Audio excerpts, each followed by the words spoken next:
Et je passe la parole à Jean-Luc Mélenchon, le candidat du Front de Gauche au présidentiel.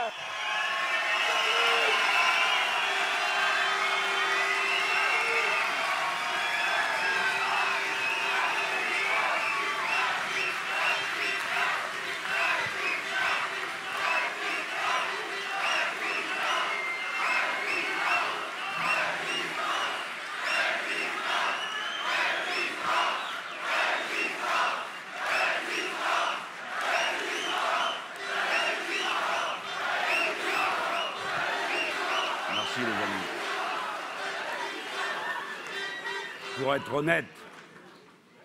Pour être honnête, on n'a jamais vu ça.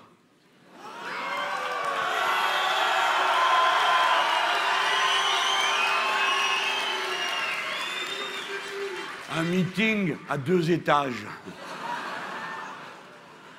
Tout à l'heure, je suis allé donner un petit signal amical avec Pierre et Daniel à tous nos camarades et nos amis qui sont dans la 2e salle. Et à un moment, on m'a dit, il faudra peut-être aussi aller dehors, parce qu'il y en a qui sont dehors. Mais enfin, 3 meetings dans la même soirée, c'est trop pour nous. Merci d'abord à vous tous, les militants qui avaient rendu possible l'organisation de cette belle soirée.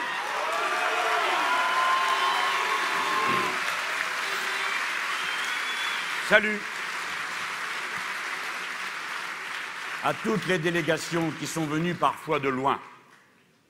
Salut aux 4000 internautes qui, en ce moment, suivent ce rassemblement chez eux ou en groupe dans des écoutes collectives et qui doivent bien sûr se sentir un peu frustrés de ne pas partager quelque chose de cette immense chaleur de fraternité humaine qui se dégage de nos salles. Un salut aussi à ceux qui regardent la télé, car ce soir, BFM et iTélé nous retransmettent.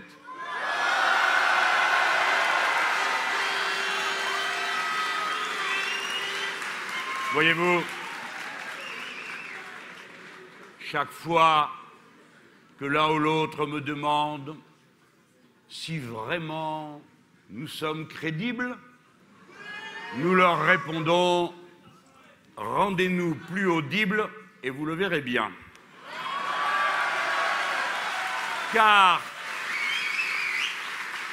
je profite de la circonstance pour vous dire que nous ne sommes pas du tout contents après avoir entendu le rapport du CSA sur l'attribution des temps de parole dans la période dite de l'équité qui a commencé depuis le 1er janvier.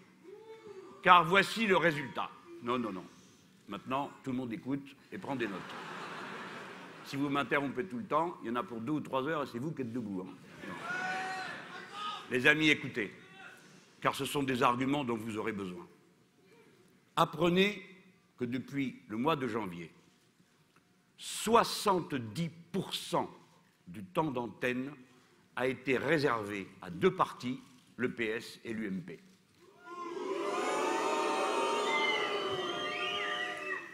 Que va-t-il se passer pour corriger cette situation? Rien. Ça va continuer. C'est la raison pour laquelle je veux tout de même devant vous, et en vous demandant d'écouter avant de crier, les records que d'aucuns ont battus. Vous avez naturellement observé que mes camarades, mes proches, ceux qui mènent campagne avec moi, et en particulier mon camarade Pierre Laurent, semblent être véritablement, je ne dirais pas interdits d'antenne, mais proscrits. Mais que pendant ce temps, d'autres profitent et prospèrent. D'après le CSA, sur M6, nous aurons eu, Pierre, moins de 1% du temps d'antenne politique. Mais 60% de ce temps a été donné à Madame Le Pen.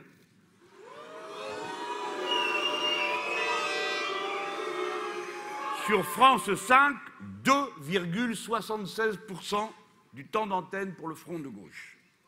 Sur TF1, 3,7%. Sur les radios, la situation n'est pas plus brillante.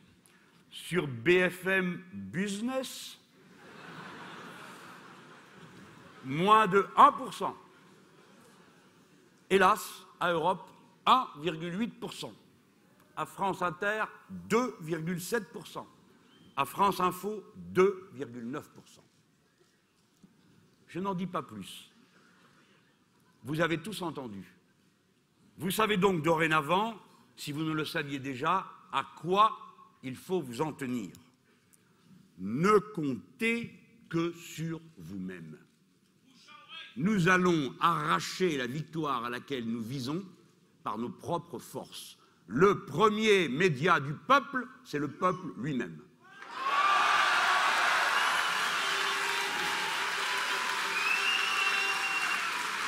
À ceux qui nous regardent et qui ne comprennent pas ce que nous sommes en train de faire, je veux leur expliquer. Et peut-être aussi pour ceux qui viennent dans un meeting de gauche pour la première fois de leur vie. Mais alors, il y a toujours une première fois, les amis.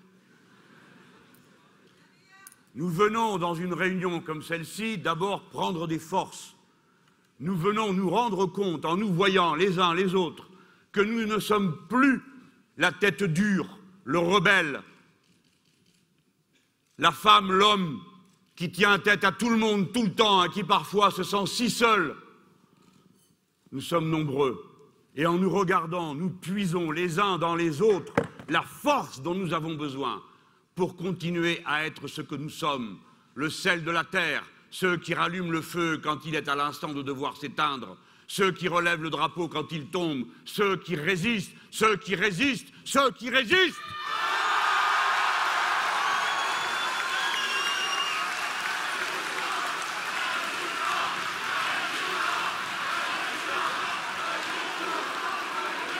Nous venons tenir des meetings où l'on ne vient pas pour éblouir ni ébahir ceux qui y participent. Nous ne nous réunissons pas pour célébrer une personne. Nous ne crions pas des noms propres dans nos réunions.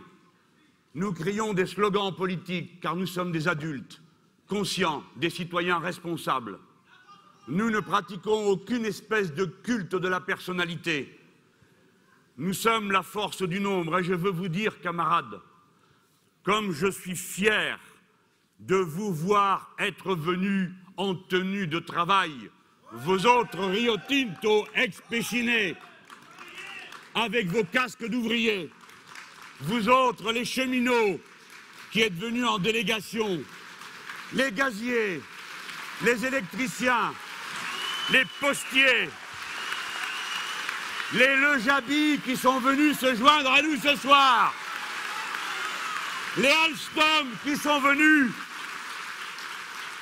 Et enfin, je dédie notre soirée à la lutte des travailleurs d'Arkema, vendus pour 1 euro, vendus pour 1 euro à un dépeceur d'entreprise qui compte ramasser 6 sites industriels et plus de 2600 personnes pour 1 euro, dans une société dominée par des fonds de pension qui reprochent à ces travailleurs. Camarades, si vous criez en même temps que moi, ça ne va pas être possible.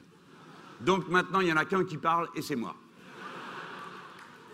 Écoutez-moi, car je vous transmets des arguments. Je vous demande de dire autour de vous que dans ce pays, une branche de l'industrie chimique est vendue pour 1 euro, avec tout ce qu'elle contient, uniquement pour la raison, non pas qu'elle n'est pas rentable, mais que la profitabilité, apprenez ce mot qui bute sur les dents, profitabilité serait insuffisante. Ils ramassent déjà sur l'ouvrier du 16, du 17% de taux de profit et ils veulent avoir du 20, du 21, raison pour laquelle ils préfèrent se couper un morceau du bras. En sorte qu'un endroit, une partie, ceux qui produisent du PVC, soient écartés de l'ensemble afin que remonte le niveau de profitabilité. Mais ces camarades ont entre les mains des entreprises qui sont rentables, dont le pays a besoin, et qui produisent dans des conditions d'environnement satisfaisantes parce que protégées, organisées, et que lorsqu'ils défendent leur outil de travail, ils défendent l'intérêt général non seulement de notre industrie, mais aussi l'intérêt général humain qui veut que les Français, 5e puissance du monde, assument leurs responsabilités écologiques devant le reste de l'humanité. Mes amis, Vous êtes venus en tenue de travail et vous êtes une sorte de pied de nez qui est fait à ceux qui prétendent que la classe ouvrière serait vouée au Front National. La classe ouvrière consciente et organisée, elle agite ses drapeaux au front de gauche, elle a une conscience de classe, elle vit dans la solidarité et la fraternité humaine.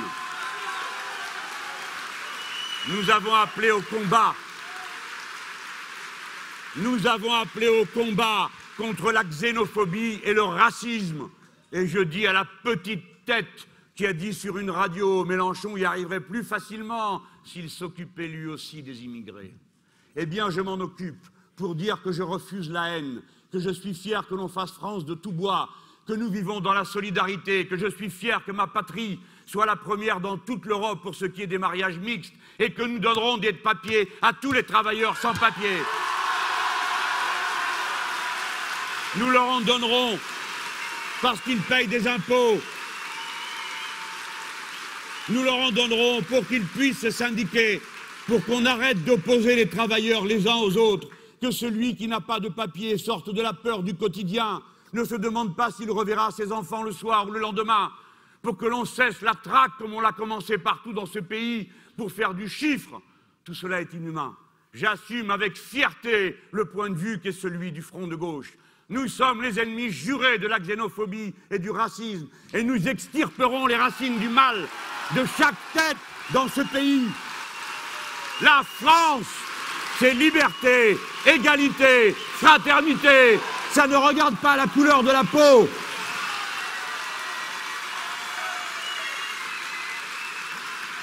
Je suis content qu'en ce moment, j'ai le bonheur de vous le dire, parce que nous avons appelé partout à relever la tête et cesser de raser les murs, et cesser d'avoir cette espèce de fascination qu'ont eu celui-ci, celle-là, dans les médias, lorsqu'ils regardent le Cobra Le Pen, sont comme hypnotisés et finissent même par lui trouver des qualités, lui attribuent les certificats de bonne conduite qu'elle réclame quand elle dit qu'elle est laïque alors qu'elle est seulement anti-musulmane, ce qui n'a rien à voir avec la laïcité. J'ai le bonheur de vous dire que l'appel à la lutte et au combat a été entendu. En ce moment, la voici qui est allée dans l'île de la Réunion et il semble bien qu'elle est fraîchement accueillie. Eh bien, nous adressons un salut fraternel à nos frères et nos sœurs de la Réunion qui, pacifiquement et tranquillement, viennent fièrement dire « Non, madame, nous ne mangeons pas de ce pain-là. Vous n'êtes pas la bienvenue pour nous. Vous n'êtes pas la bienvenue pour nous. Vous n'êtes pas la bienvenue pour nous. »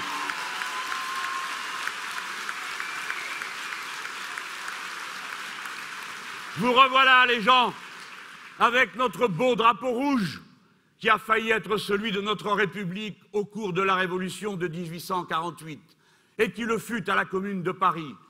Vous revoilà avec nos signes de ralliement dont j'ai découvert qu'il fallait les enseigner de nouveau car ma génération n'a pas bien fait le travail et les suivants en avaient perdu le sens. Souvenez-vous, apprenez que notre signe de ralliement, c'est le poing fermé. Il signifie le petit, le gros, le grand, tous sont semblables. Et lorsqu'ils se joignent dans l'effort commun, alors ils sont la force. Voici le poing fermé, notre signal de ralliement. Reprenez l'habitude de lancer ce signal. Un jour, j'ai expliqué ça dans un meeting, et ensuite j'ai eu le bonheur de voir des gens qui me croisaient dans la rue, qui me faisaient comme ça. Je vous dis tout ça parce que sinon vous pourriez vous égarer. Je voulais juste vous dire une chose qui m'a paru tout à fait étrange. J'ai vu que mes camarades socialistes avaient trouvé un nouveau signe. Respect. Le problème, c'est que je me dis, mais qu'est-ce que ça peut bien vouloir dire? Attention, il ne faut pas déraper. Hein. J'ai demandé à quelqu'un, je ne comprenais pas ce que ça voulait dire. J'ai regardé le gars là, qui fait la traduction en langage des signes.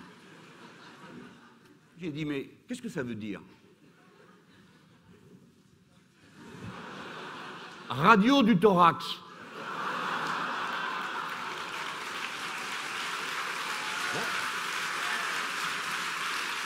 Ça doit être leur signal de ralliement. Radio du thorax, radio du thorax. Eh bien, allons-y, faisons des radios du thorax. Vous verrez à ce moment-là ce qui se passe dedans. Les amis, le cœur est à gauche. Voilà ce que montre la radio du thorax.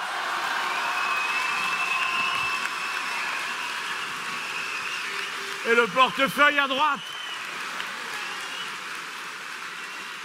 Et puisqu'on parle de cœur, et que vous avez peut-être entendu dire que j'aime les histoires d'amour, et comme on m'a reproché d'être trop intellectuel, parce que vous êtes censé n'y rien comprendre, je m'en vais vous lire un vers de Paul Éluard à propos du cœur, car il exprimera ce qui se passe ici. Un cœur n'est juste que s'il bat au rythme des autres cœurs.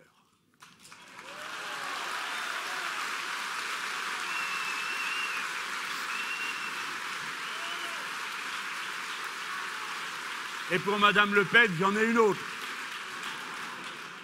C'est de Victor Hugo. Madame, voici ce que dit le poète. La haine, c'est l'hiver du cœur. Maintenant, camarades, amis, pour que notre campagne porte ses fruits, il faut qu'elle suive le fil que nous lui donnons. Cette campagne est un mouvement d'éducation populaire. Nous pensons que dans notre pays, comme sur le continent, est en train de se lever une vague qui, inéluctablement, se manifestera politiquement. D'une manière ou d'une autre, la révolution citoyenne aura lieu. Le jour où le système dans lequel nous vivons, qui est en train de se bloquer, aura conduit tout le continent, comme il est en train de le faire en Grèce, à l'apoplexie. Alors, pour des raisons qui n'auront rien d'idéologique, des millions de braves gens se diront « Eh bien, puisque tous ces importants sont des bons à rien, ne savent pas régler les problèmes qui comptent dans notre vie, alors nous allons nous en occuper nous-mêmes. » Et vous verrez alors les ouvriers, les ouvrières, les employés, mais aussi les cadres et la classe moyenne tout entière, classe efficace, classe cultivée, refuser le chaos et le désordre du capitalisme et chercher à installer des réponses d'intérêt général. Voilà ce qui va se passer. Et notre meeting, nos meetings, sont comme une phrase à l'intérieur de laquelle on explique chacun des aspects qu'il vous faut comprendre pour bien comprendre le moment dans lequel nous sommes et avoir les comportements politiques adaptés à la situation. À Nantes, le Front de gauche a expliqué pourquoi vous ne deviez pas avoir peur de la dette. Pourquoi elle est une machine à effrayer et à asservir. À Metz, j'ai rappelé que pour le Front de gauche, oui, il y a une classe sociale qui porte l'intérêt général du pays. Ce sont les salariés et en particulier la classe ouvrière. À Besançon, nous avons fait la démonstration que l'on pouvait définanciariser l'économie, libérer les travailleurs des situations comme celles qui ont lieu à Arkema, libérer l'économie tout entière du parasite que représente le capital financier.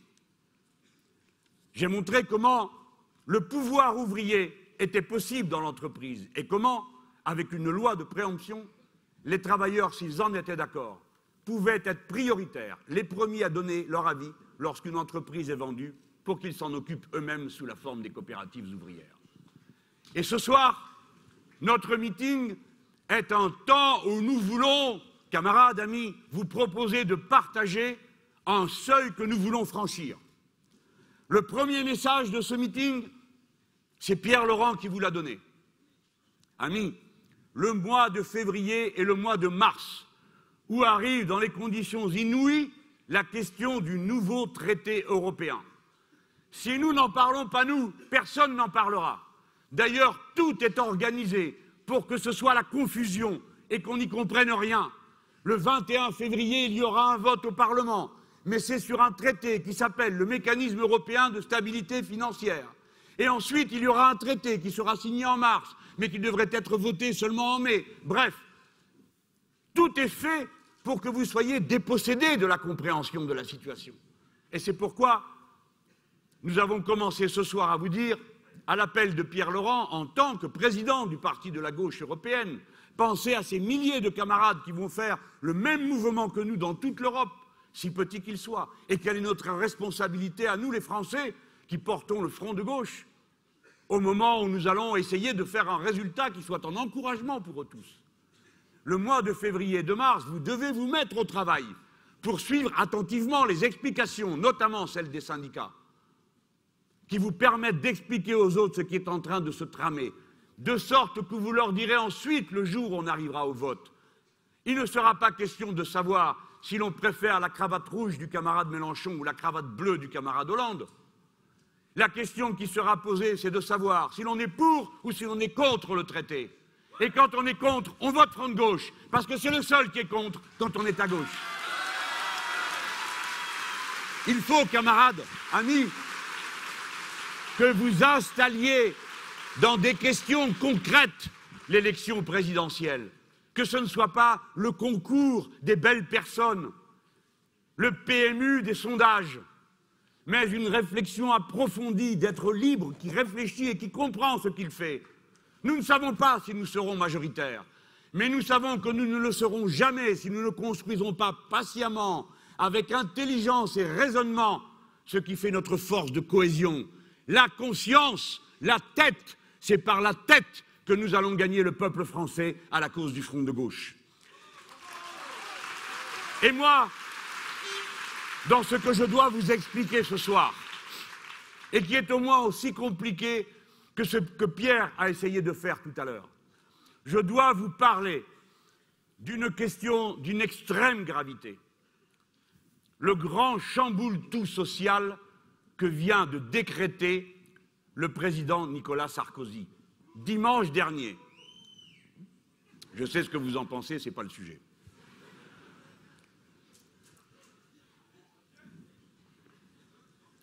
Personne n'a fait attention et ça s'est peu discuté.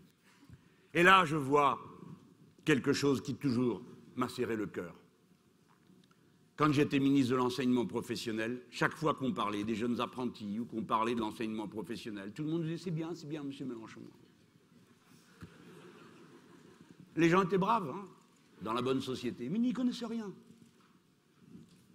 Et là, le président de la République annonce une chose terrible. Vous n'en avez pas une ligne de commentaire ni d'explication que ce soit. Sauf si vous êtes syndiqué, parce que votre syndicat aura commencé à vous expliquer ce qui se passe. Donc, vous allez tous bien m'écouter. Je vais expliquer des choses compliquées. Mais il faut que vous les compreniez tous et que vous recommenciez l'explication autour de vous autant de fois qu'il faut. Si vous voulez avoir une conscience de classe claire sur ce doivent être vos objectifs et ce dont vous devez vous protéger par le bulletin de vote que nous vous proposons. Écoutez-moi bien. Il y a deux manières d'être liés les uns aux autres. La première, c'est le contrat. Chacun signe. Naturellement, dans le contrat, il y a un rapport de force. Quand le patron vous propose de signer un contrat, par exemple un contrat de travail, ce n'est pas vous qui définissez la paye, ce n'est pas vous qui décrivez le poste de travail, et ainsi de suite. C'est le contrat. Et d'un autre côté, il y a la loi. Dans le système des Français, la loi est au sommet des normes juridiques. Les normes juridiques, c'est l'ensemble des dispositions prévues par la loi sur tous les sujets. Donc il y a une hiérarchie des normes. En haut, il y a la loi. Ensuite, il y a l'accord de branche, celui que signe le syndicat avec le syndicat patronal. Et nous, en France, quand un tel accord est signé, la loi vient après étendre à tous les travailleurs le bénéfice de la convention collective quand elle est bonne. Car aucune convention collective ne peut avoir un contenu inférieur à ce que la loi prévoit. La hiérarchie des normes vous protège quand vous négociez. Vous le comprenez? C'est très important que tout le monde le comprenne. Donc, à ce moment-là, vous avez quelque chose qui est unique en Europe, qu'on ne vous dit jamais. On vous dit tout le temps, vous avez vu, dans l'Europe du Nord, ils sont bien plus syndiqués que vous, etc., et patati et patala. On oublie de vous dire une chose, les syndicats dans notre pays sont extrêmement combatifs, et bien plus que dans d'autres. Mais comme nous avons la loi, mes amis et camarades, Qui est-ce qui profite de la signature d'une convention collective? Tout le monde. C'est ainsi que nous marions le combat social et le combat républicain. La classe ouvrière est la première classe républicaine du pays, car c'est elle qui a intérêt à ce que la loi soit la même pour tous et que le code du travail s'applique à tout le monde de la même manière. La classe ouvrière, classe d'intérêt général, est une classe nécessairement républicaine, car elle ne peut pas s'offrir le luxe de ne pas l'être. Dans les autres pays d'Europe, quand une convention est signée entre le patron et les syndicats ouvriers, ne profitent du bénéfice de la convention que ceux qui sont syndiqués. Et les patrons ne respectent la convention que si eux-mêmes sont membres du syndicat patronal. Vous comprenez, les amis, qu'alors, ceux qui ne sont pas membres du syndicat, et voilà pourquoi le taux de syndicalisation est si élevé. Mais voilà aussi pourquoi les travailleurs sont totalement démunis lorsque les patrons refusent de signer. Ou lorsqu'ils disent « mais nous, on s'en fiche, on est en fonds de pension, on ne vous connaît pas, on ne discute pas avec vous ». Et c'est comme ça qu'au Danemark, dont on a entendu parler de toutes les manières, on a vu à un moment donné jusqu'à 20% de la classe ouvrière danoise ne plus être protégée par aucune convention collective. Tandis que nous, le 95% de la classe ouvrière est protégée par des conventions collectives qui ont été étendues par la loi. Voilà les bases de ce qu'il faut savoir. Vous comprenez que pour le patronat, c'est un problème gigantesque depuis toujours. Et c'est toujours de la loi que sont venues la concrétisation des luttes sociales qui étaient menées ici ou là dans le pays. Ce lien entre la loi et la lutte sociale, c'est en quelque sorte la base du système de la République sociale dont nous nous réclamons. Je veux vous donner quelques exemples pour que vous entendiez d'où viennent ces choses. L'indemnisation des accidents du travail étendue à tous les travailleurs, 1895, par la loi. Création des retraites ouvrières et paysannes. Il y en avait des systèmes de retraite dans certaines entreprises. En 1910, la loi. Création des congés payés et de la semaine de 40 heures, 1936, sur la base de la grève générale, par la loi. L'instauration du salaire minimum, 1950, par la loi. La retraite à 60 ans, la 5e semaine de congés payés en 1981, encore par la loi. Les 35 heures en 1997, c'est encore la loi. On ne peut pas citer un seul exemple d'un progrès général pour la classe ouvrière et les salariés du pays qui soit venu d'autre chose que de la combinaison entre la lutte et la loi. Jamais les autres n'ont rien lâché dans la négociation sans y avoir été contraints. Contraints par la lutte et la mobilisation sociale, contraints par la loi. Ce système-là, il est le cœur de notre système de défense et de progrès social. Et pour nous, le progrès social, ce sont seulement notre vie quotidienne, mais c'est aussi le moteur de l'économie elle-même. Car pour nous, le progrès économique est le résultat du progrès social. C'est parce qu'on est soigné, c'est parce qu'on a la bonne paye, c'est parce qu'on est respecté que l'économie va mieux. Et quand on n'est pas respecté, quand les payes est minable, quand tout le monde est dans la peur du lendemain, alors le marché se contracte. Il y a moins d'activité, donc il y a moins de recettes fiscales, donc il y a plus de déficit. Il y a un lien entre le progrès social, le progrès écologique et le progrès économique. Tandis que les autres pensent qu'il faut d'abord produire, fermer vos gueules et on verra après. Voilà les deux systèmes qui s'opposent. Maintenant, que vient de décider? Qu'est-ce qui est en train de se tramer? Jusqu'à présent, s'il y avait un accord dans votre entreprise et que cet accord ne vous convient pas, vous avez un syndicat qui le signe, les autres ne sont pas d'accord, l'accord s'applique. Il ne vous convient pas. Vous prenez votre contrat de travail et vous dites, moi, vous faites l'accord que vous voulez, j'en ai rien à fiche, c'est pas ça que j'ai signé. Donc, le contrat de travail avait une valeur supérieure à l'accord qui avait été conclu dans l'entreprise. Tout le monde suit, j'espère. Ça, vous connaissez, c'est votre vie. Hein. Donc, la première chose qu'ils ont voulu faire, il y a eu un jugement. Et le juge a donné raison à l'ouvrier, qui a dit « Ah oui, vous avez raison ». Donc, ils ont commencé par casser ça. Dorénavant, s'il y a un accord dans l'entreprise, il s'impose à vous, même si vous n'êtes pas d'accord. Et il ne vous reste que deux solutions, fermer votre bouche ou partir. Ou être licencié pour faute. Ça, ils l'ont voté la semaine dernière. Vous n'en avez pas beaucoup entendu parler. c'est une proposition de loi de l'UMP. Vous vous rappelez UMP? UMP, le bulletin qu'il faut jeter à la poubelle quand on rentre dans le bureau de vote. Rappelez-vous que si vous souffrez au travail,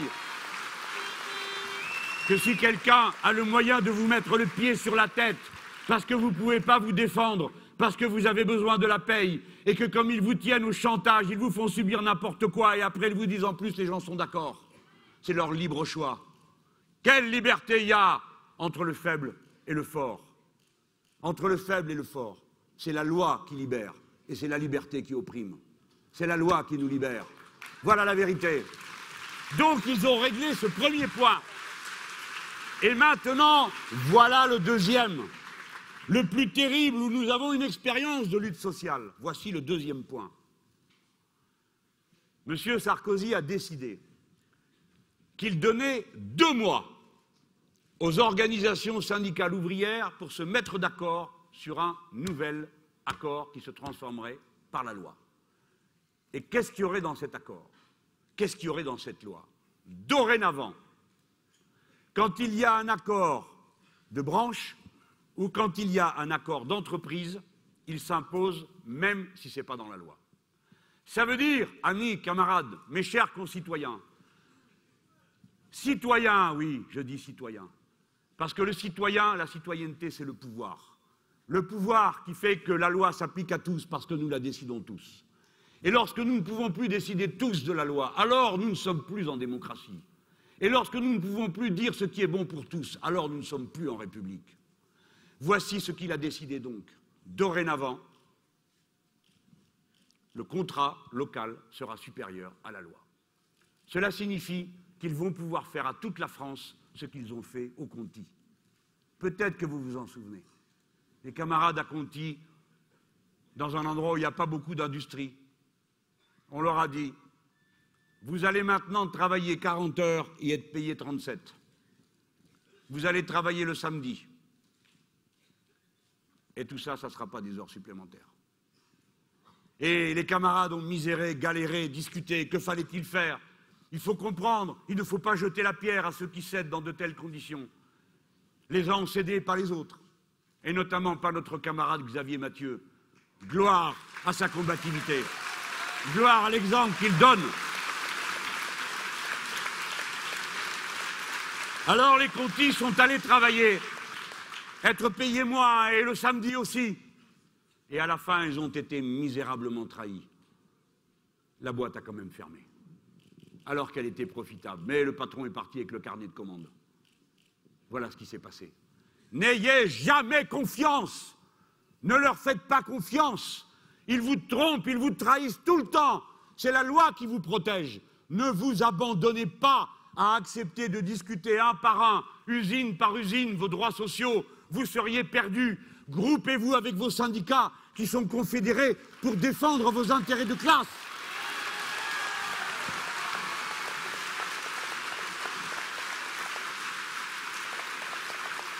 Qu'est-ce qu'il y aura dans ce foutu contrat de compétitivité? La baisse des salaires et la variation du temps de travail au gré de l'activité de l'entreprise. Vous avez entendu? La durée du travail, hebdomadaire et peut-être même quotidienne. Le niveau des salaires. Les conventions collectives qui s'appliquaient jusque-là. Vous ne pouvez rien décider. Soit vous acceptez, soit vous démissionnez, et vous n'aurez même pas d'indemnité de licenciement ni d'assurance chômage. J'ai pris la peine de vous expliquer ces choses dans le détail pour faire que chacun d'entre vous, dorénavant, s'il ne le savait déjà, comprenne mieux pourquoi on veut si souvent vous détourner de l'idée qu'en tant que salariés et ouvriers, vous constituez une classe sociale, que vous êtes les plus nombreux dans le pays, et que si les ouvriers, les salariés, qui bientôt se verraient rejoints, j'en suis certain parce que je les connais, par nombre des techniciens supérieurs et de l'encadrement, alors c'est vous qui avez la décision. Vous êtes les plus nombreux. C'est vous qui avez la décision. Si vous vous y mettez tous avec votre bulletin de vote, si, au lieu de voter à la tête du client, dirons-nous à ceux qui se comportent de cette manière, ou au ballot qui dit « Oh, je m'en fous, c'est tous les mêmes », On lui dit, va mettre un bulletin de vote pour défendre ta peau, pour défendre tes droits, pas pour machin, Pierre, Paul, Jacques. Regarde, qui défend la République sociale? Qui défend la loi? Qui défend la loi contre le contrat et qui s'y oppose? Ami, si tu n'as rien compris, comprends au moins ça. Il s'agit de ta vie, il s'agit de ta paye, il s'agit de ton temps de travail, de ce que tu peux mettre à la disposition de ta famille. Ton bulletin de vote prolonge ton bras et ta tête. Non, ce n'est pas un bout de papier inutile. Et c'est parce que la situation est à ce point de gravité. Je vous demande maintenant à nouveau de m'écouter avec attention. Je veux adresser un appel à mon camarade François Hollande. Nous ne savons pas ce que les électeurs décideront. Bien sûr, nous sommes en concurrence. Oui, c'est vrai, le Front de gauche voudrait passer en tête de la gauche. Il va se battre à la loyale pour convaincre. Nous n'avons d'adversaire qu'à droite. Notre objectif est de chasser Sarkozy. Et notre tâche particulière à nous, le Front de gauche, celle que nous nous sommes donnée, c'est de chasser Le Pen des usines, de les chasser des milieux populaires, de les chasser de nos cités. Voilà la tâche que nous avons prise. Nous sommes concurrents. Nous sommes concurrents avec nos camarades socialistes. Je viens de leur rang, vous le savez. Et je sais que dans cette salle, il y a de nombreux militants socialistes. Peut-être qu'ils sont venus dans les délégations d'usines, ou d'autres qui sont venus pour voir et se sentir radio du thorax réchauffé par le cœur des autres. Je les blague, j'espère qu'ils ne le prendront pas mal. Mais je veux dire à François Hollande, tu commets une erreur terrible lorsque tu écris dans le journal Le Monde du mois de juin, peut-être croyant faire plaisir aux syndicats, qui ne demandent rien sur ce sujet-là. Aucun syndicat ne réclame aujourd'hui que la négociation soit supérieure à la loi. Aucun syndicat. Donc je dis à François Hollande, tu te trompes quand tu dis que la Constitution, je cite, devrait garantir à l'avenir une véritable autonomie normative aux partenaires sociaux. Vous comprenez ce que ça veut dire, autonomie normative? Ça veut dire que les partenaires sociaux, les syndicats ouvriers, les syndicats patronaux, quand ils décideraient quelque chose, cela devient une norme. Il précise concrètement, le gouvernement et le Parlement seraient juridiquement liés par le contenu de conventions signées entre partenaires sociaux. C'est une erreur stratégique gigantesque parce que c'est abandonner les travailleurs à un rapport de force qui leur est complètement défavorable. Si nous prenons le pouvoir au mois de mai prochain, camarades et amis, nous aurons créé par les urnes un rapport de force sociale et pas seulement politique. C'est la raison pour laquelle, moi, je convoquerai, non pas pour changer la Constitution et y introduire cette sottise, mais pour qu'on refasse toute la Constitution et qu'on fasse la Constitution de la 6e République avec la citoyenneté et la citoyenneté dans l'entreprise. Si l'on doit mettre quelque chose dans la Constitution, c'est que les travailleurs restent des citoyens dans l'entreprise. Ils ne sont pas des serfs. Et ce n'est pas parce qu'ils signent un contrat de subordination, qu'est le contrat de travail, que pour autant ils ont aliéné leur liberté de conscience et leur statut et leur dignité de citoyens qui exercent le pouvoir. Puisque je m'adresse aux socialistes, s'ils pensent que le Front de gauche est exagéré, je les renvoie à ce que leur disait Lionel Jospin lui-même. La hiérarchie des normes assure la prééminence de la Constitution sur la loi, de la loi sur le règlement et d'une manière générale de toutes ces normes sur le contrat. Inverser cette hiérarchie, disait Lionel Jospin, c'est remettre en cause un des fondements de la République. Nous voulons défendre, nous, la République, et donc nous ne voulons pas que le contrat soit supérieur à la loi. Vive la loi, vive la République, vive le bulletin de vote, vive la citoyenneté dans l'entreprise.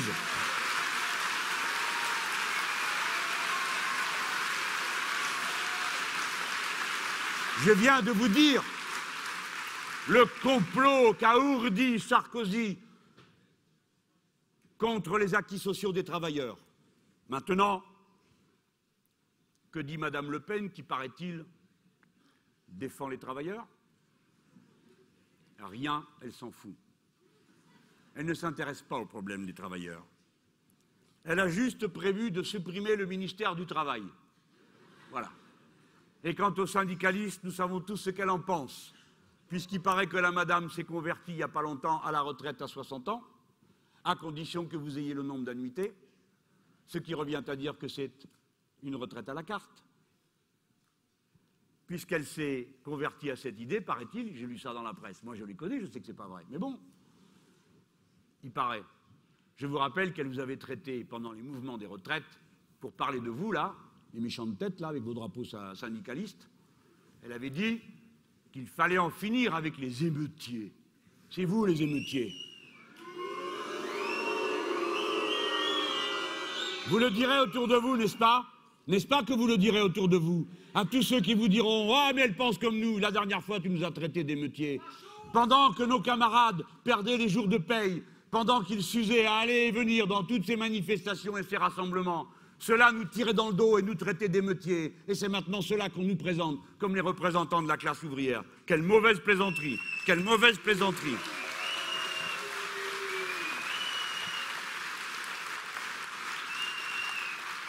Il faut passer à la contre-offensive.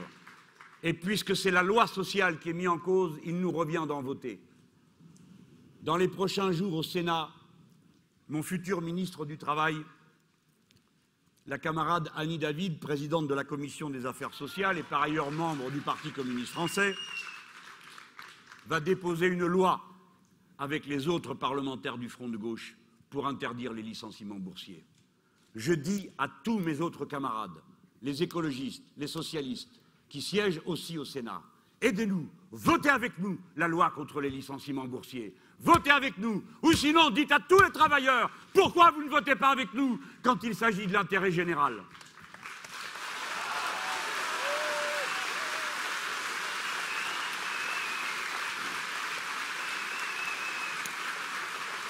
Je sais pourquoi je vous parle de tout ça. Vous n'en entendez pas parler souvent.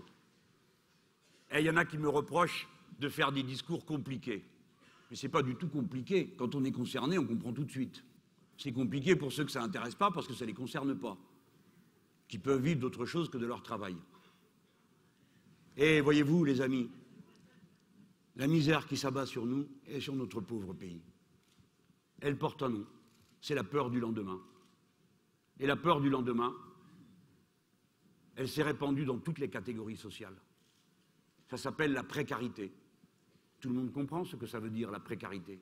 On n'est sûr de rien. On a quelque chose, mais on peut le perdre l'instant d'après. On a un boulot, mais il est en contrat à durée déterminée. Donc on n'a pas vraiment un boulot. On ne peut pas aller faire un emprunt. On ne peut pas déposer un dossier au logement HLM.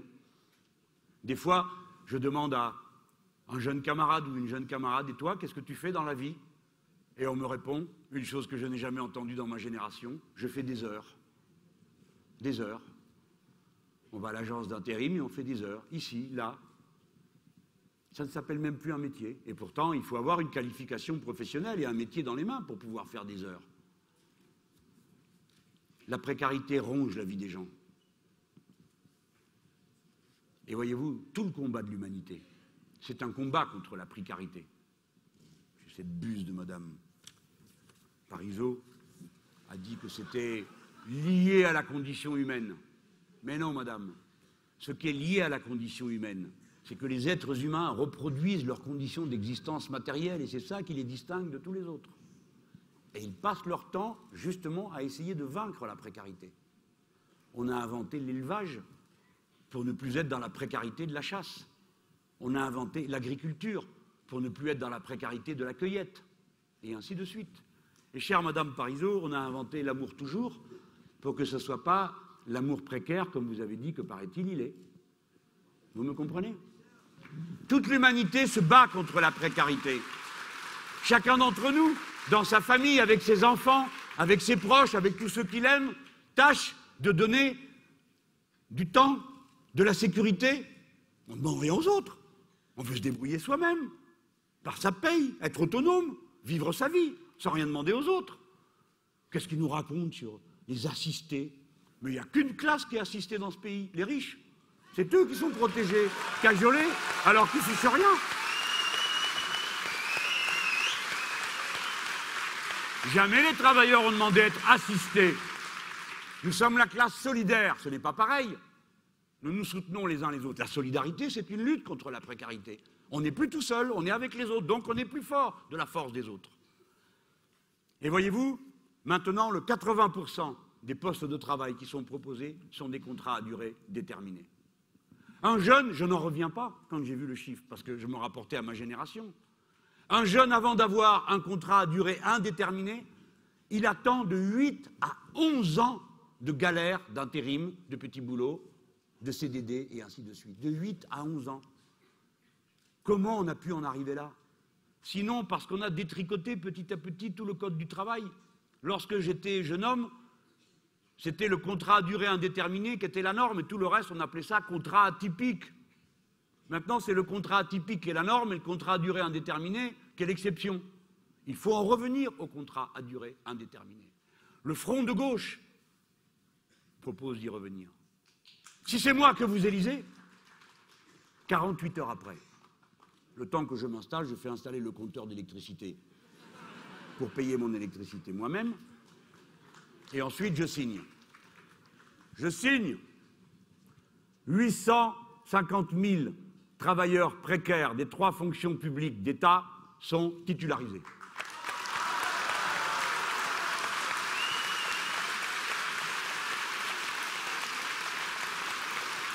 Ma ministre du Travail, Annie David, signe un décret dans lequel elle dit « Il est interdit dans les grandes entreprises d'avoir plus de 5% de la main-d'œuvre sur des contrats autres que des contrats à durée indéterminée. Et dans les petites entreprises, pas plus de 10%. Ça, c'est une décision, et c'est la loi qui s'imposera à tous. Voilà comment nous pouvons éradiquer la précarité. Mais je ne vais pas en rester là.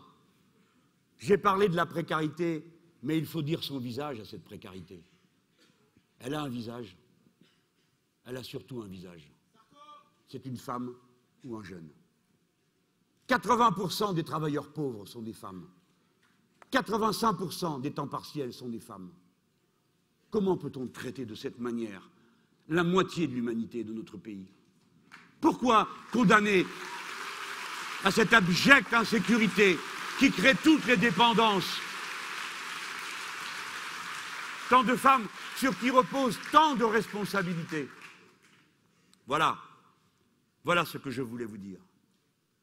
Si je combats si durement le fait qu'on négocie entreprise par entreprise le temps de travail et la paye, c'est parce que je sais comment ça va finir.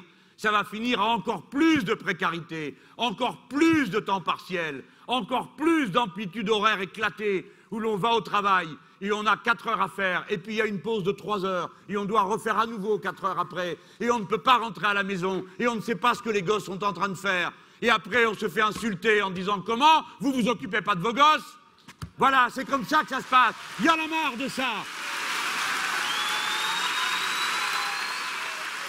Et après, c'est aux femmes qu'on vient dire « Ah, vous n'êtes pas de bonne mère, vous ne vous occupez pas de vos enfants. » Et on essaye de faire que de cette manière-là, elles rentrent à la maison, comme le propose Madame Le Pen, qui propose même de les payer pour rentrer à la maison. Elle n'a rien compris.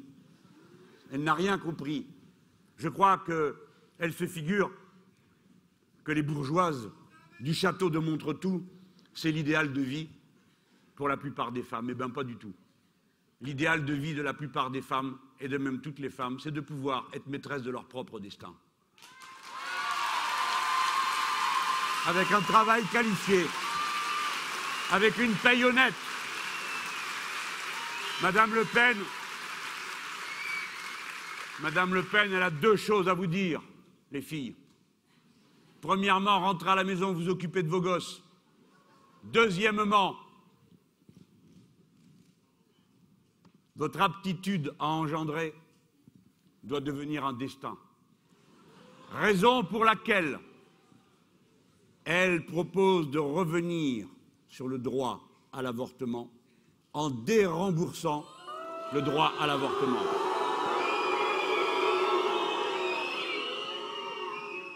Tenez-vous-le pour dit, ce n'est pas un jeu que cette élection, car vous savez comme moi que si elle fait campagne, et si elle commence à installer comme ça 2 ou 3 thèmes dans l'actualité, comme elle est réussi à installer le thème absurde d'après lequel il y aurait un problème en France à cause des musulmans, elle est capable d'installer d'autres thèmes comme celui-ci.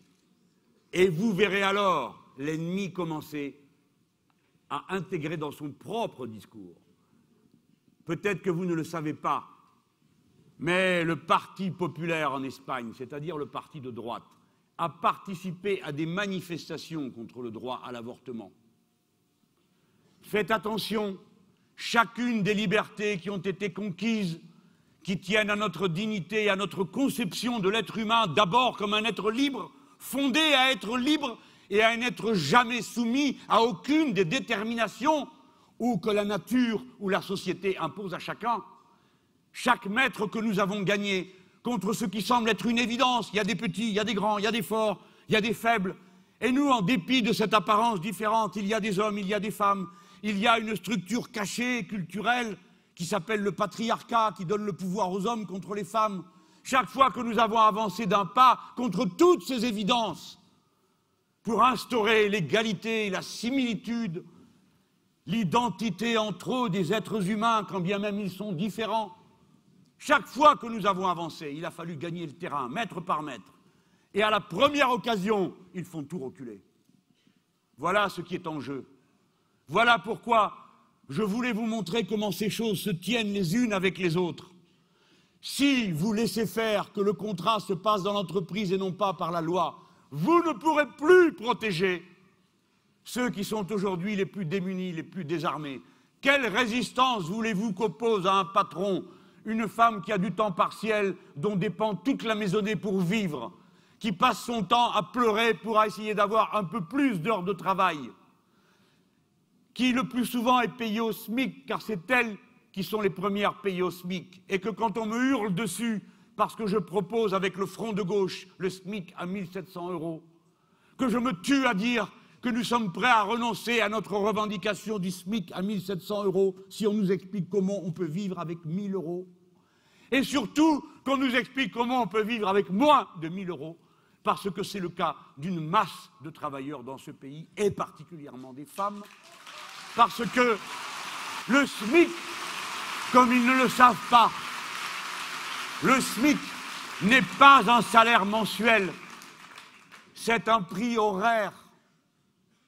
Vous le comprenez tous parce que vous vivez ça et vous l'avez autour de vous. Quelle résistance voulez-vous qu'on trouve parmi celles qui sont déjà prises à la gorge et dont toute l'autonomie, la dignité, la capacité à s'occuper de leur famille dépend de cette pauvre paye? Camarades, la lutte sociale n'est pas, comme ils le disent, une lutte pour des privilèges. Ce que nous avons, ce ne sont pas des privilèges, ce sont des acquis sociaux, acquis de la lutte.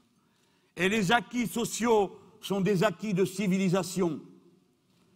La classe ouvrière, les travailleurs, les salariés, les techniciens portent, parce qu'ils sont les défenseurs de l'intérêt général, l'idée même de la civilisation. Les autres ne portent qu'une chose, l'intérêt particulier. Ils ne portent qu'une chose, la cupidité. Ils pensent que l'unique moteur dans la vie, la seule chose qui intéresse les gens, ce serait l'argent. Ils ne comprennent rien à ce que sont nos vies et nos motivations. Il faut faire reculer cette infecte pensée égoïste qui fait que des fois on ose me jeter à la figure. Mais vous, monsieur Mélenchon, qui êtes si bien indemnisé, c'est vrai. C'est vrai. Pourquoi défendez-vous les autres? Parce que dans leur tête, ils n'arrivent même plus à comprendre que la morale qui consiste à dire « profite et tais-toi » n'est pas la mienne, ni celle d'un très grand nombre de ceux qui, comme moi, ont eu l'avantage dans l'existence de bénéficier du résultat de la lutte des autres. Non, c'est pas notre morale « profite et tais-toi ». Notre morale, c'est « préoccupe-toi des autres ». Sois solidaire, il n'y a qu'une seule humanité et on ne peut pas être heureux dans un océan de malheur. Comment peut-on supporter que dure la précarité devant le logement? Comment peut-on supporter plus longtemps de devenir nous-mêmes mauvais lorsque nous voyons celui qui dort dans la rue et que nous n'emmenons pas chez nous parce que nous ne pouvons pas l'emmener et que nous durcissons notre cœur parce que nous nous habituons à voir souffrir sans rien faire? Nous ne pouvons plus supporter cette société égoïste, cruelle, qui laisse 2 millions de logements vides pendant qu'il y a tant de gens femmes et enfants, familles dans la rue, à qui on prend les enfants pour les mettre. Ça suffit! Ils vont partager. Ils vont partager. Ils vont partager de gré ou de force. Ils partageront par la force de la loi. Après avoir titularisé les 850 000, nous prendrons un décret de réquisition générale des logements inoccupés. Et j'ai entendu sur une chaîne de télévision quelqu'un me dire « Vous allez voler les appartements ». Mais pas du tout. Nous ne volons rien du tout, c'est la loi ne vole pas. La loi dit « Si vous ne voulez pas être réquisitionné, louez ». Et si vous louez, vous ferez du coup, comme il y aura 2 millions de logements qui arriveront sur le marché, vous ferez baisser les prix. Et si ça ne baisse pas assez, et si ça ne baisse pas après assez, eh bien on fera baisser là aussi par la loi. Comment fera-t-on? On prend une zone, on calcule le loyer moyen, et tout ce qui est au-dessus, quick, on le rabat. Venez pas me dire que c'est une loi, comme dit Madame Le Pen, qui elle dit la loi favorise trop les locataires, il faut s'occuper des propriétaires. Et quand nous avons dit non, on ne va pas se contenter d'encadrer l'augmentation de loyer, ce blabla qui fait bien parce que c'est à la fois, vous voyez, on laisse les augmentations, mais en même temps on les encadre. Vous devinez quoi, de qui je parle. Bon. Et alors Madame Le Pen a dit mais la proposition du Front de gauche de faire baisser les loyers, c'est une vision communiste. Eh bien, si c'est une vision communiste, c'est pas mal d'être communiste.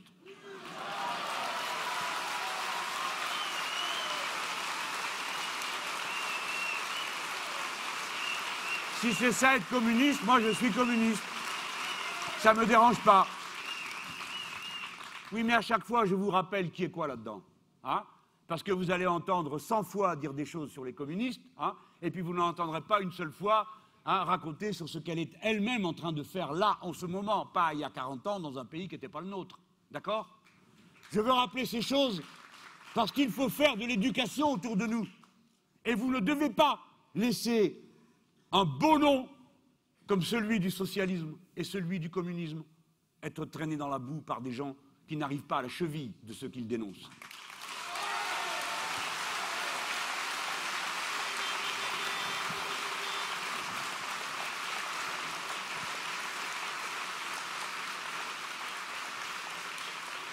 C'est pas tout, il y en a encore pour elle. Qu'est-ce qu'elle vous propose? Mais vous ne le saurez jamais si je ne vous le dis pas. Qu'est-ce qu'elle propose? L'objectif n'est pas de construire le plus possible de logements sociaux. À bon entendeur, salut. Pour nous, le Front de gauche, l'objectif est de construire le plus de logements sociaux. C'est exactement l'inverse. Nous allons en construire 200 000 par an. Et je vous dis qu'on peut faire du beau logement social, de belle qualité, agréable à vivre, bien placé. Et je vais vous dire que si vous me proposez un beau logement social, agréable à vivre, si je pouvais avoir une petite terrasse, ça m'arrangerait. Bien isolé parce que je ne veux pas vivre avec les voisins. Dans des cités comme celles que nous avons dessinées et qui étaient si belles, la Villeneuve à Grenoble, ou mon quartier de Vilaine, et tous ces beaux quartiers où nous avons fait notre vie avant qu'on y mette une misère telle que plus personne n'arrive à vivre. Eh bien, si vous faites ça, je vous donne mon appartement et je vais vivre avec les autres. Parce que moi, je n'ai jamais voulu être propriétaire, j'ai voulu être bien logé, c'est pas pareil. Et je leur ai dit 100 fois, les gens, vous avez voulu les faire rêver. On va faire une France de propriétaires, a dit M. Sarkozy. Mais vous n'êtes pas des propriétaires, vous êtes juste les locataires des banques qui vous tiennent à la gorge. Voilà, ballot.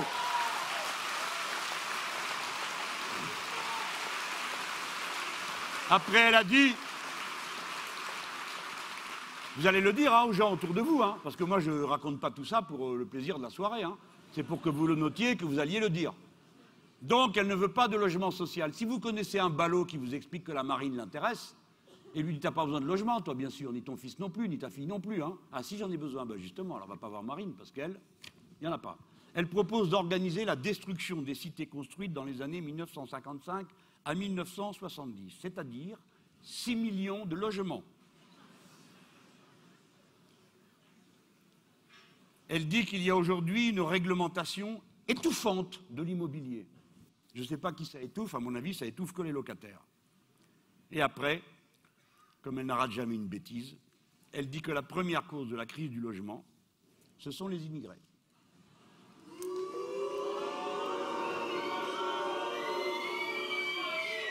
Je ne vais même pas perdre mon temps à démontrer l'absurdité de cette affaire.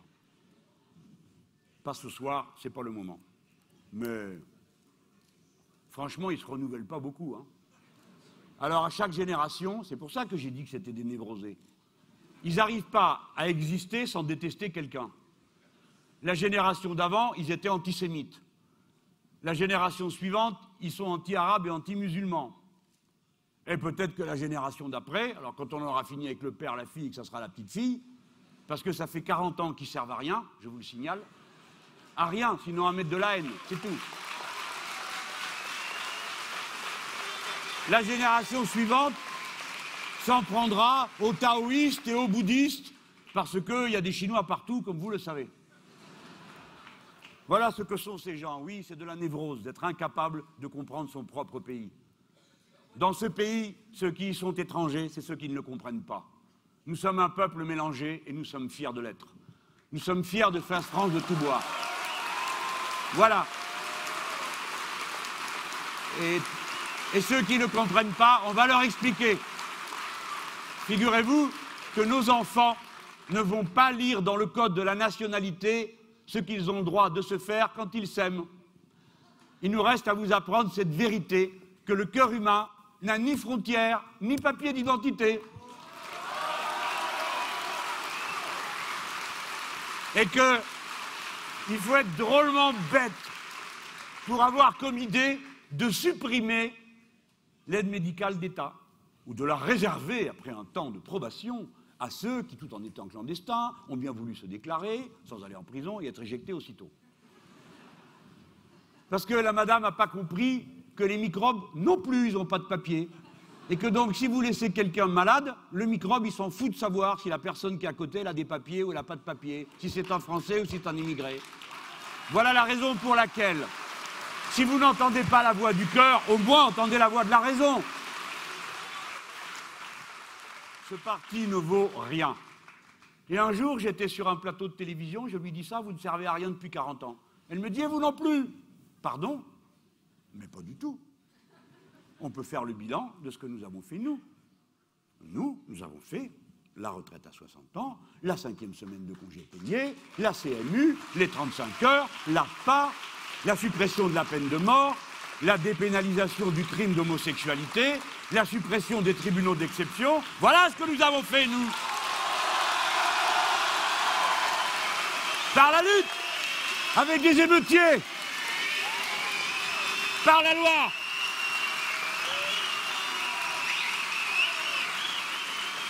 Par la victoire électorale, en combinant la lutte sociale et la lutte législative. Mes amis, il y a bien des manières de juger d'un système. Celui-ci, vous le voyez bien, est à bout de souffle. La parole du futur, c'est nous qui la portons. Je ne sais pas combien de temps ça va prendre. Quand nous proposons un horizon à l'économie du pays avec la planification écologique, quand je vois maintenant, dans chaque usine où je vais, où les camarades mènent des luttes pour défendre leur emploi, je vois cette classe ouvrière d'intérêt général. Partout, les camarades défendent leur emploi, mais me disent aussitôt, nous faisons ceci et nous pouvons faire cela, cela sera bon pour l'environnement. Ce matin, les camarades d'Arkema, c'est eux qui m'ont expliqué pourquoi leur manière de produire était une manière plus stable, plus sûre, plus écologique que ceux qui se produiraient si leur usine est délocalisée et qu'elle est faite dans un pays où les travailleurs sont surexploités et où il n'y a aucune réglementation sur l'environnement. Quand je suis allé à Emreal, ce sont les camarades qui ont trouvé un procédé qui fait qu'en utilisant le bois résiduel de la pâte à papier, on peut produire de l'huile qui peut être raffinée dans la raffinerie à côté. Petroplus. La classe ouvrière est pleine de préoccupations solidaires non seulement entre elles, mais avec le reste de l'humanité. Ce n'est pas vrai, ceux qui font des caricatures et qui croient que l'écologie serait seulement réservée aux beaux quartiers parce que les gens y seraient assez intelligents pour comprendre. Ceux qui sont les premiers à pâtir du saccage de l'environnement, ce sont les travailleurs. Ce sont ceux qui sont condamnés à la malbouffe parce que la paye est petite. Alors que si on donne la bonne paye, l'ouvrier ira comme les autres s'acheter du bon manger. il ira acheter du biologique. Et alors on paiera le paysan correctement. Et voilà pourquoi la revendication sociale du SMIC à 1 700 € est une revendication écologique.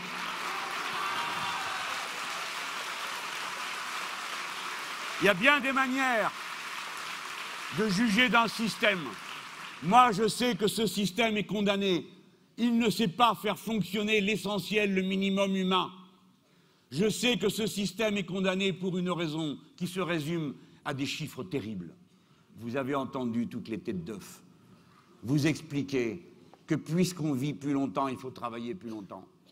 Et il n'y en a pas un seul qui a eu peut-être le souvenir des générations qui l'ont précédé et qui se sont tuées au travail pour qu'eux puissent aller à l'école et qu'ils puissent avoir les bons diplômes et les bonnes places qui font qu'aujourd'hui, ils ont oublié comment c'était. On vit plus longtemps parce qu'on travaille moins longtemps.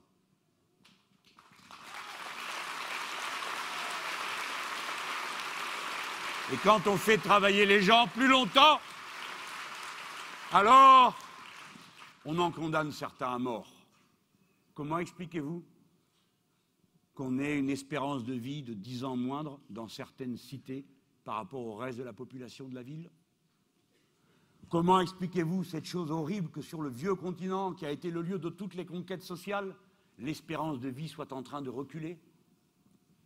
Quelle chose inouïe, 8 pays d'Europe où l'espérance de vie a reculé. 8 pays d'Europe, dont l'Allemagne. Qu'est-ce qu'un système où l'on meurt plus vite? Est-ce que sa condamnation n'est pas prononcée par cette situation même? Bien sûr qu'elle l'est. Et je vais pousser plus loin, regardez. En Allemagne même, la différence, là où les gens sont le plus maltraités, c'est dans l'Allemagne de l'Est. Et depuis qu'ils ne sont plus dans l'enfer communiste, mais qu'ils bénéficient du paradis socialiste, capitaliste et social-démocrate, ils ont perdu 4 ans d'espérance de vie. Je ne dis pas c'était mieux avant, il faut y revenir. Je dis mais que vaut ce qui a été proposé et imposé à tout le monde, si le résultat, c'est qu'on vit moins bien et moins longtemps? Voilà ce qui prononce l'arrêt de fin de vie de ce système. Voilà pourquoi nous sommes la civilisation quand nous proposons le progrès social. Allez, il faut finir. Je vais faire quelque chose qui est ma réponse à une personne qui a dit, une personne tout à fait respectable, une chercheuse, qui a dit que mon problème avec vous, c'est que je suis trop intellectuel.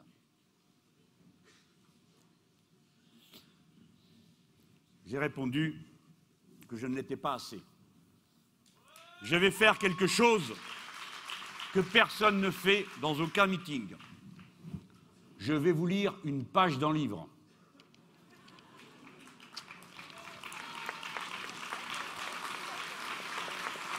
C'est un livre de Victor Hugo, parce que cette année, c'est les 150 ans, peut-être du plus beau roman populiste, si j'en juge d'après les catégories actuelles, qui a été écrit, Les Misérables. Et voilà une page de Victor Hugo qui est intitulée Le face-à-face des égoïstes et des misérables. En 93, selon l'idée qui flottait, était bonne ou mauvaise, selon que c'était le jour du fanatisme ou de l'enthousiasme. Il partait du faubourg Saint-Antoine, c'est pendant la Révolution de 1789, en 1793. Il partait du faubourg Saint-Antoine, tiens, c'est juste en dessous de chez moi. Tantôt des légions sauvages, tantôt des bandes héroïques. Sauvages. Expliquons-nous sur ce mot. Ces hommes hérissés qui, dans les jours du chaos révolutionnaire, déguenillés, hurlant, farouches, le casse-tête levé, la pique haute, se ruaient sur le vieux Paris, bouleversé. Que voulait-il? Il voulait la fin des oppressions, la fin des tyrannies, la fin du glaive, le travail pour l'homme, l'instruction pour l'enfant, la douceur sociale pour la femme, la liberté, l'égalité, la fraternité, le pain pour tous, l'idée pour tous, l'édénisation du monde, le progrès. Et cette chose sainte, bonne et douce, le progrès, poussé à bout hors d'eux-mêmes, ils la réclamaient terrible, demi-nue, la massue au poing, le rougissement à la bouche. C'étaient les sauvages? Oui, oui, mais les sauvages de la civilisation. Ils proclamaient avec furie le droit, fût-ce par le tremblement et l'épouvante, forcer le genre humain au paradis. Ils semblaient des barbares, et ils étaient des sauveurs. Ils réclamaient la lumière, avec le masque de la nuit. En regard de ces hommes farouches, nous en convenons, effrayants, mais farouches et effrayants pour le bien, il y a d'autres hommes, souriants, brodés, dorés, enrubannés, constellés en bas de soie, en plumes blanches, en gants jaunes, en souliers vernis, qui, accoudés à une table de velours au coin d'une cheminée de marbre, insistent doucement pour le maintien et la conservation du passé, du Moyen-Âge, du droit divin, du fanatisme, de l'ignorance, de l'esclavage, de la peine de mort, de la guerre, glorifiant à demi-voix et avec politesse le sabre, le bûcher et l'échafaud. Quant à nous, dit le poète, quant à nous, si nous étions forcés à choisir entre les barbares de la civilisation et les civilisés de la barbarie, nous choisirions les barbares.